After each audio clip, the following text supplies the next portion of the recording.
Rebuke the spirit of emotionalism. Man, YouTube, what's up, man? This topic right here, man, is very important. This is important. This topic is vital. It is vital that I talk about this, right? Because emotionalism is responsible for the death of other men. We have men, or we have males that are professing to be men that are killing other men based off emotion. You got guys right now that are locked up in prison because of their emotions. Emotionalism is a cancer in all communities, right? All communities. But it seems to me that the black community are victims, are even more victims of emotionalism, of their emotionalism, right?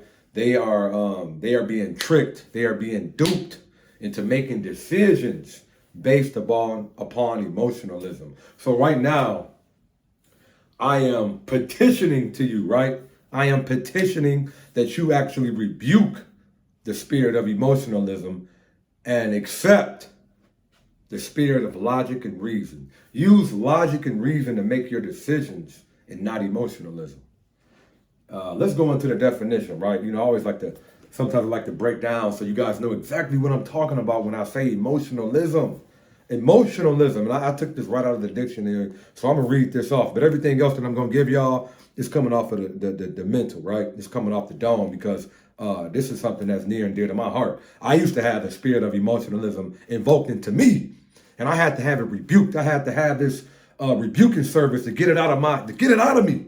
Now, there's nothing wrong with emotions, but emotionalism, there's a problem with that, especially if you're a male, if you're a man. You need to have that in check. But going right into it, emotionalism, a tendency to regard things emotionally. Undue indulgence in or a display of emotion. Undue indulgence. Unwarranted expression of emotions. Unwarranted expression of emotions. I got a couple stories for y'all, right? That show a clear example of emotionalism. The first one, be real quick. Now, I remember back when they were having the presidential election, right? It was getting down to the wire. It was Biden. You got Trump. And I was talking to one of my homies, and he was like, man, black guy. He's like, man, we got to get Trump out of there, man. We got to get Trump out of there. We got to get Biden in there. And me, I'm always asking. I'm like, okay, why? Like, why do we have to get Trump out of there? And why do we have to get Biden in there? Like, what? Like, talk to me. Like, what is your reasoning? And, you know, to my surprise, there was no reasoning. There was just only emotion. Just because we have to get Trump out of there. You know, look what he's saying about the Arab people. Look what he's saying about Asian people. Look what he's saying about the Mexicans with the immigration policy. And I'm just like, dude, as a black man in America, what does that have to do with you or me? Let's just be honest. You know, all of that stuff that you just said, what does that have to do with you or me? You are letting the media invoke your emotion, get you all stirred up and riled up and rally behind Biden. But if your reasoning to do that is only on emotionalism and there's no logic and there's no reasoning behind it, then you know, you're being tricked, you're being hacked, you're being you're being hoodwinked. And the reason that made me draw that correlation is that same person that said that just recently, he's like, man, we got to get Biden out of there. We got to get Trump in there. And I said, whoa, wait a minute. You are the same person that just told me we got to get Trump out of there and we got to get Biden in there. See, now he's looking at these policies that Biden is putting in place. For example, the one with the, if you send somebody over $600 on Cash App, PayPal, Zelle, that you're going to be getting taxed if it's over $600. And he didn't like that because he's a small business owner, and he frequently does transactions where he's receiving money, he's sending out money that's over $600. So that was, that wasn't cool. He didn't like that. I don't like that. But I had to remind him, like, bro, you were just saying that we got to get Trump out of here, and you had no goddamn reason as far as business on why we had to get Trump out of there. You were only speaking from a place of emotion. And I told him, like, damn, bro, you need to, not only you, but the black community as a whole has to rebuke the spirit of emotionalism when it comes to politics. Now, I'm not a Democrat, I'm not a Republican. I'm a realist. You know, I am a person that uses logic and reason. I am a person that is not going to let somebody take control of me by using my emotions to make my decisions. You're not going to be able to play on my emotions and just have me charging out there, you know, gun-ho.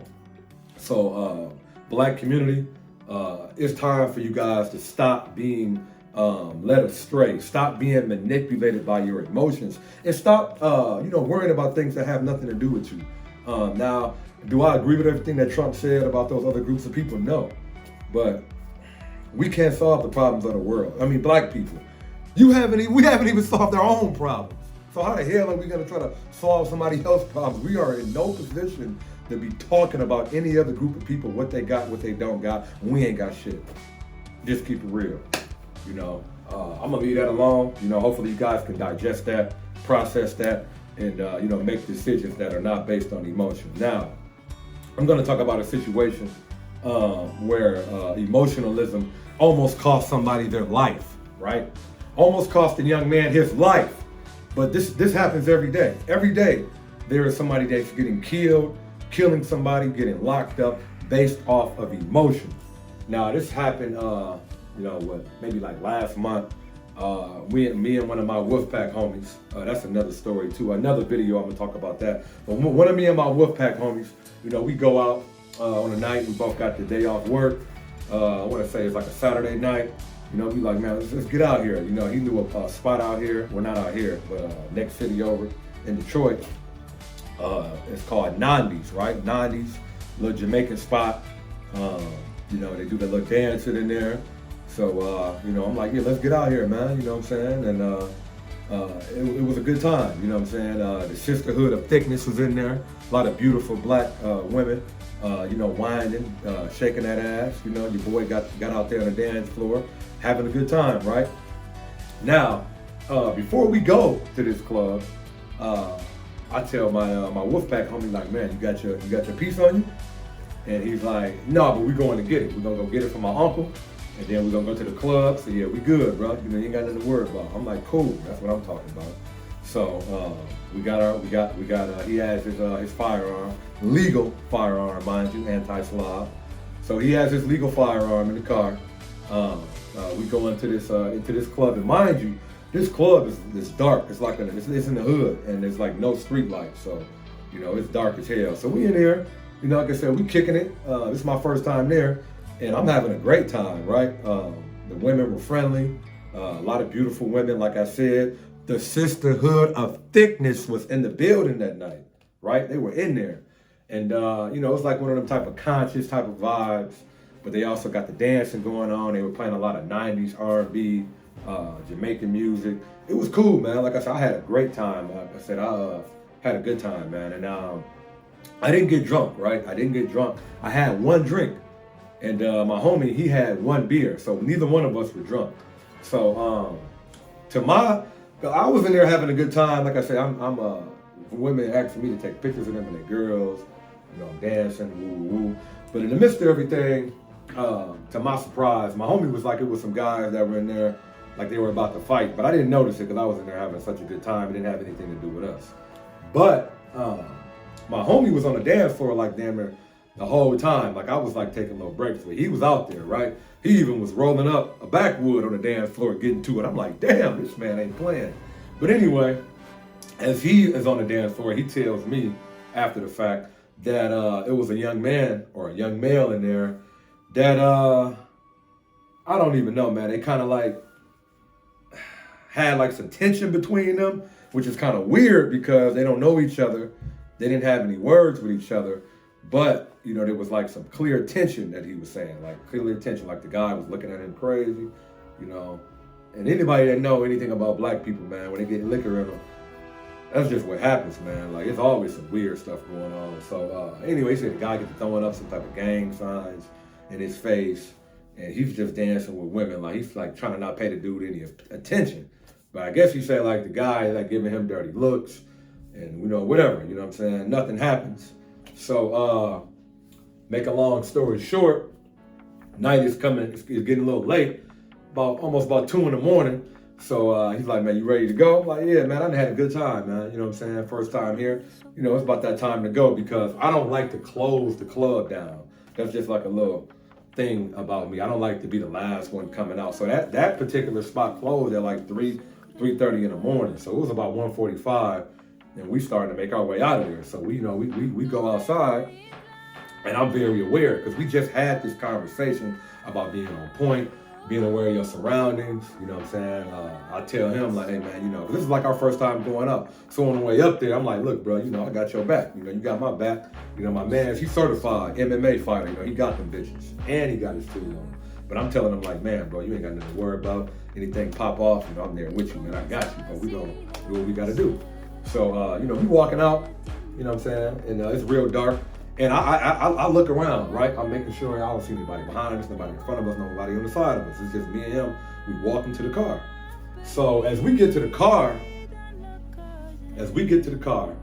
like when you about to open the door. Well, I'm about to open the door. He got the little thing where if the key is on him, the door automatically unlocks. So as we're like this, about to get to the car, we look, and it's a guy coming out of nowhere. He's coming towards us, right? And the reason that it was alarming to me is that I didn't see anybody, right? When we came out of the club, nobody was behind us. So this guy literally had to have crept up on us because, like I said, nobody was in front of us, to the side of us, behind us, right? But all of a sudden, we look up, here this guy was, which was alarming to me because it's dark as hell. You don't just run up on nobody at night like that, right? That's not cool.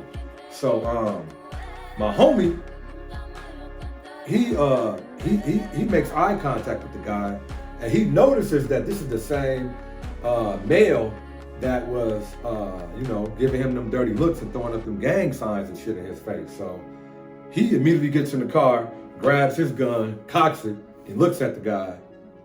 And I get in the car, and I was just about to say, man, grab your gun, because that shit kind of pissed me off, like somebody would like sneak up on us like that.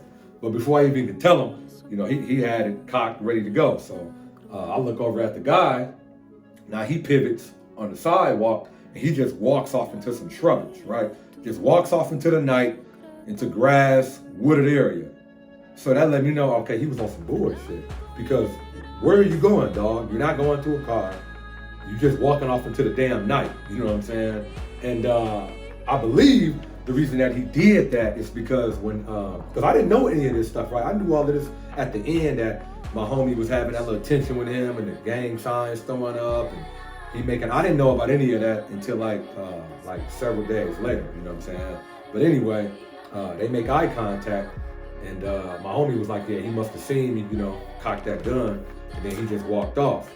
But I say that to say this, man. For one, I don't even know why they, that guy would even do that, other than he was provoked by the spirit of emotionalism. Because like I said, they didn't have any words in there, you know what I'm saying? They didn't bump into each other. It's just looking at somebody, right? And this spirit of emotionalism is so profound in the black community that you have males that are killing each other off of nothing. Because, that young man almost lost his life.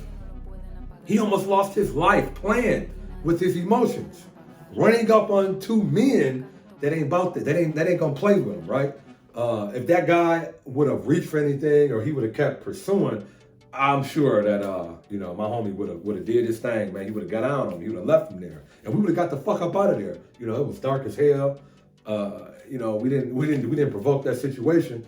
You know what I'm saying? But anyway, yeah, man. Like the spirit of emotionalism is alive and well, and it's going to be very imperative that all men, but black men in particular, because you guys are the most emotionally charged people, it seems like, on the planet. You need to check your fucking emotions, man, because it'll get you killed. Your emotions will get you locked up. Your emotions will have you in a place that, a real dark place, right? or a real hot place, if you catch my drift. So, yeah, emotionalism, man, is a cancer. Emotionalism is something that will get you killed. And it's very sad and unfortunate, I'm like, damn, because I really had a good time at that spot, right? I really enjoyed myself. And I'm just telling myself like, damn, or telling my homie like, damn, if I ever go back without you, bro, I know how to go. I got to make sure I got my pistol on me. I got to make sure I'm on point, because there's so many beautiful women in there. You can't even fully enjoy the women because you got to watch these emotional ass males. You got to watch them, because the only thing that I could think of is that my homie was dancing with so many women. That other guy must have had it in his mind that it was a girl in there that he must have liked, that my homie was dancing with. So he must have had it in his mind that woman belonged to him, and he's mad at my homie for dancing with her. That's the only thing that I can think of. But either way, he was out of order, man. And running up on us like that could have cost him his life. And, that's why it's important, just a little bit off topic. That's why it's important to always be on point and always be with people that are on point. That was such a profound revelation to me. It's just changing the way that I move, right? I'm not going out with people that I got to babysit. If you're a male that that's a little wild, that can't take care of yourself, and you like to get overly drunk, I'm not gonna go out with you, because not only do I gotta watch you, I gotta watch myself. So I can't be babysitting no grown ass men. But back onto the topic. Let's just have a rebuking service, and I'm gonna bow my head, and I'm gonna have a rebuking service for all of you males, all of you men, to rebuke the spirit of emotionalism. Now I'm gonna have a moment of silence so you too can rebuke that spirit.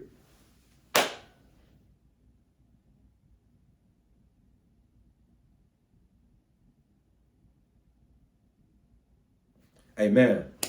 Hopefully, you guys closed your eyes, and you really did pray, for the Almighty, the Divine, the Supreme Being, to rebuke that spirit of emotionalism out of you. I really appreciate you guys for rocking with me. I had to stand up to give y'all this video because it was something that was very important to me, man. A real important topic, and I wanted you guys to really feel where I was coming from, man. But yeah, I appreciate you guys. If you like this video, hit that subscribe button. If you like it, hit that like button. That helped me out with the algorithm. I only have 48 subscribers, but I don't look at like at it as only. I got 48 subscribers. So I'm happy about everybody that's here. I love you guys. I appreciate you guys. I'll be back soon. Peace. I'm hooked.